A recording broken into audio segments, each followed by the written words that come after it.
नमस्कार मंडळी, चला तर आज बनवूया आपण मटकीची रस्सा भाजी। तर मी आपल्याला लागणार आहे स्लाइस केलेला कांदा, आलं, लसूण, एक टोमॅटो आणि थोडीशी कोथिंबीर।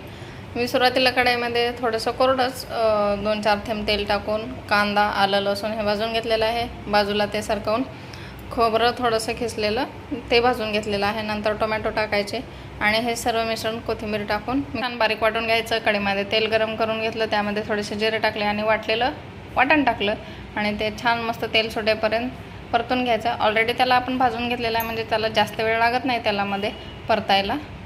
त्यामध्ये थोडासा घाटी मसाला, म्हणजेच आमच्या इकडे एसूर किंवा काळं तिखटही म्हणतात काही भागांमध्ये, लाल मिरची पावडर, हळद आणि चवीप्रमाणे मीठ मिक्स छान एकजीव करून घ्यायचं। आणि त्यानंतर आपल्याला त्यामध्ये आहे गरम मसाला। तो मी घरकुलचा वापरलेला आहे, गावीच मिळतं ते, इकडं मला शहरात तर कुठे दिसलं नाही। ऑर्डिनरी कंपनीचे सर्व ब्रँड असतात, तर घरकुल मसाला हा चवीला खूप छान लागतो, गरम मसाला।